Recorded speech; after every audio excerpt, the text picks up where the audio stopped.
Present indefinite tense पहचान है जिन वाक्यों के अंत में ता है, ती है, ते हैं आदि शब्द आते हैं प्रेजेंट इंडेफिनिट टेंस कहलाता है। नियम जो है, एक वचनकर्ता के साथ मुख्य क्रिया में यस या यस लगाते हैं। बहुवचनकर्ता के साथ मुख्य क्रिया में यस या यस नहीं लगाते हैं। अब यस या यस किन शब्दों के लास्ट में यस लगता है वो देखेंगे।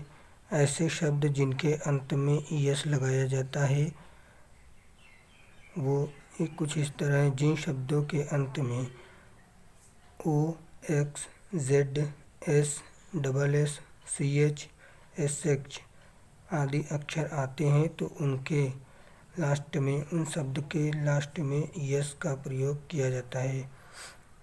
और प्रेजेंट इंडेफिनिट बनाने का जो फार्मूला होता है उसमें सबसे पहले हम सब्जेक्ट को रखते हैं, फिर उसके बाद वर्ब का फर्स्ट फॉर्म, फिर सब्जेक्ट के अनुसार यस या यस लगाने की ज़रूरत होती है तो लगता है, नहीं तो उसके बाद ऑब्जेक्ट लिख दिया जाता है। उदाहरण है, वह फुटबॉल खेलता है। वह फुटबॉल खेलता है तो ही प्लेज फुटबॉल, क्योंकि यहाँ पर वह जो है सब्जेक्ट है। सब्जेक्ट को हम किसी भी सेंटेंस में सब्जेक्ट कैसे पता करते हैं, जब हम वाक्य में कौन शब्द का इस्तेमाल करके वाक्य को प्रश्नवाचक चिन्ह, प्रश्नवाचक वाक्य में बदलते हैं तो हमें सब्जेक्ट का पता चलता है। जैसे वह फुटबॉल खेलता है तो इसमें हम पूछेंगे कि कौन फुटबॉल खेलता है, तो वह हमारा जो है ये सब्जेक्ट हो गया। और वह की अंग्रेजी होती है ही, ठीक। तो ही और प्ले का मतलब होता है खेलना, तो यहाँ पर ही सब्जेक्ट जो है कि एक वचन करता है, तो जो मुख्य क्रिया है उसको भी एक वचन बनाने के लिए यहाँ पर यस का प्रयोग किया गया है, ठीक है। ही प्लेज फुटबॉल, वह फुटबॉल खेलता है। दूसरा देखेंगे, वे स्कूल जाते हैं। कौन स्कूल जाते हैं? वे। तो वे का इंग्लिश हो गया दे, ये फार्मूला के हिसाब से हो गया दे। और दे जो है हमारा प्लूरल फॉर्म का जो है सब्जेक्ट है, ठीक है। तो इसके हिसाब से जाते हैं तो जाना का इंग्लिश हो गया गो। तो इसमें गो में क्योंकि ये प्लूरल सब्जेक्ट है तो इसमें यस या यस का इस्तेमाल नहीं किया जाएगा, ये एज इट इज़ लिख देंगे। तो दे गो टू स्कूल। अब ऑब्जेक्ट हमारा स्कूल हो गया और कहीं जाने से पहले हम टू प्रीपोजिशन का इस्तेमाल करते हैं तो इसलिए यहाँ पर टू लिखा गया है, ठीक है। तो वे स्कूल जाते हैं, दे गो टू स्कूल, ठीक है। अब अगला एक और देख लेते हैं, मोहन किताब पढ़ता है। Mohan reads book. देखिए यहाँ पर मोहन जो है हमारा सब्जेक्ट हो गया मोहन, तो मोहन एक वचनकर्ता के साथ जो मुख्य क्रिया में यस या यस लगाएंगे तो मोहन रीड्स, मोहन पढ़ता है। क्या पढ़ता है? किताब, बुक यानी किताब। तो ये हो गया मोहन किताब पढ़ता है, ठीक है। मोहन किताब पढ़ता है, ठीक है। ये हो गया हमारा सकारात्मक वाक्य। अब इसी में प्रेजेंट इंडेफिनिट का नकारात्मक वाक्य बनाने के लिए नकारात्मक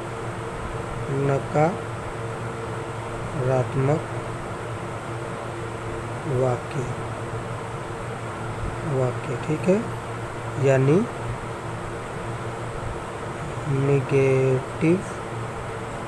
निगेटिव सेंटेंस, ठीक है। इसको बनाने के लिए हमारे पास दो हेल्पिंग वर्ब होते हैं, सहायक मुख्य जो है कि सहायक क्रिया डू या डज, DOES, ठीक है। ये हमारे दो जो है सहायक क्रिया होते हैं। तो इसका फार्मूला क्या होता है, जैसे फार्मूला देख लेते हैं। फार्मूला नेगेटिव का, ठीक है।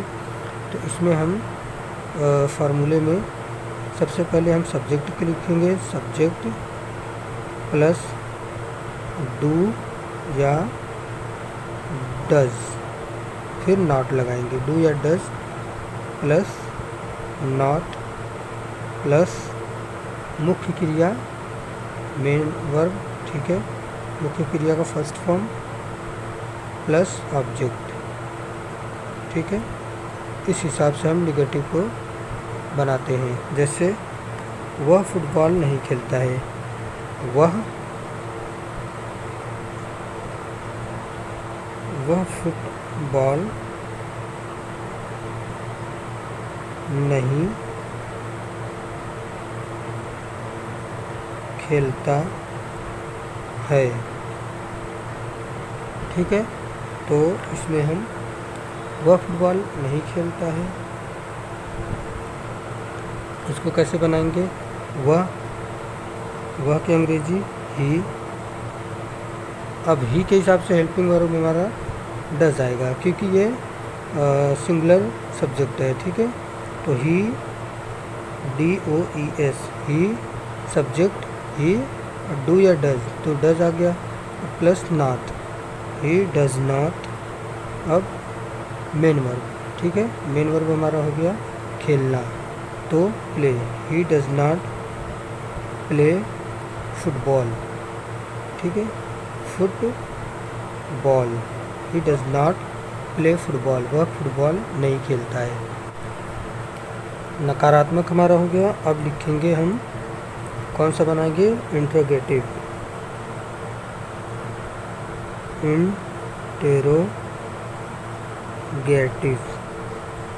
इंट्रोगेटिव सेंटेंस, इंट्रोगेटिव सेंटेंस यानी प्रश्नवाचक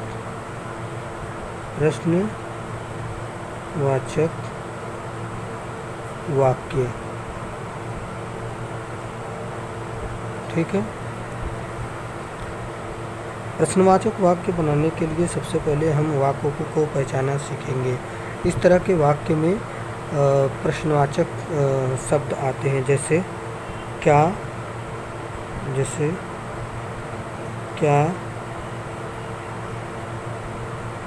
सीता आम खाती है, क्या सीता आम खाती है, ये हमारा हो गया प्रश्नवाचक वाक्य, ठीक है।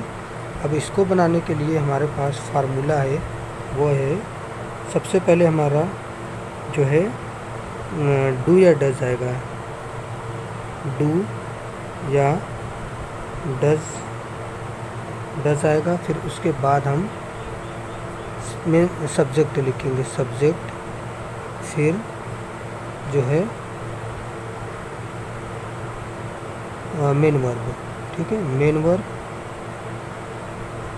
प्लस ऑब्जेक्ट, फिर प्रश्नवाचक चिन्ह, ठीक है। अब इसके हिसाब से अगर हम देखें तो इसका ट्रांसलेशन क्या होगा? क्या सीता आम खाती है?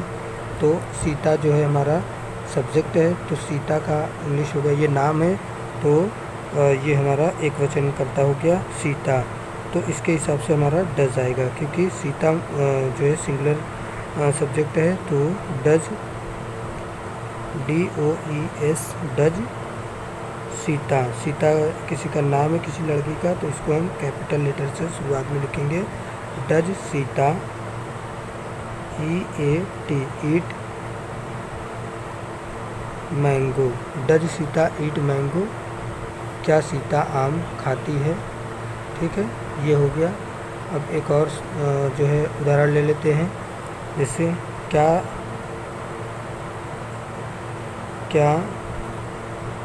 राम बाजार जाता है, क्या राम बाजार जाता है? तो इसमें भी हम सबसे पहले हम लिखेंगे डू या डज, तो राम हमारा मेन सब्जेक्ट है, कौन जाता है? राम बाजार जाता है, तो राम के हिसाब से हम डज का इस्तेमाल करेंगे, हेल्पिंग वर्ब डज, DOES,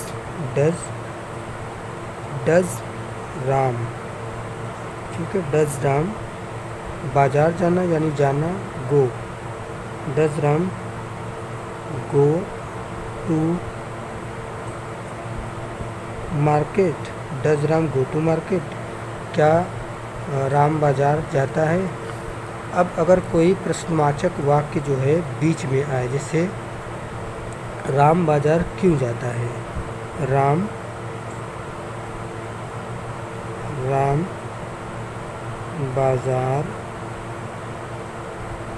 बाज़ार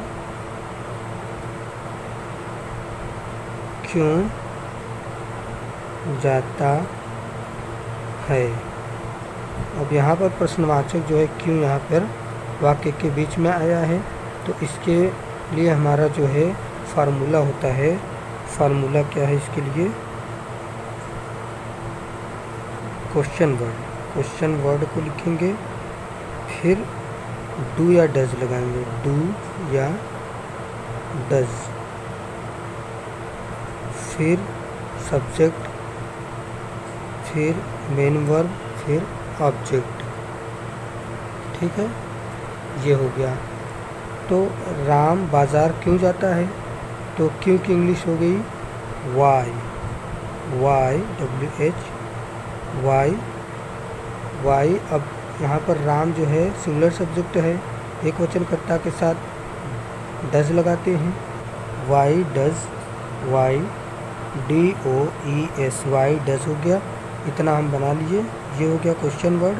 फिर डू या डज क्वेश्चन वर्ड के हिसाब से जो है सब्जेक्ट के हिसाब से डू या डज, तो डज हो गया, वाई डज। अब सब्जेक्ट लिखेंगे राम, वाई डज राम क्यों जाता है, why does Ram go, Ram बाज़ार क्यों जाता है, तो why does Ram go to market. ठीक है, ये हो गया हमारा। हमने 3 तरह का वाक्य बनाना सीख गया प्रेजेंट इंडेफिनिट टेंस में। ठीक है, सबसे पहला था हमारा अफर्मेटिव सेंटेंस, फिर दूसरा नेगेटिव सेंटेंस, तीसरा इंट्रोगेटिव में क्या से शुरू होने वाले वाक्य, और बीच में क्वेश्चन वर्ड आने वाले जो है शब्द का हमने इंग्लिश बनाना सीख गया। ठीक है।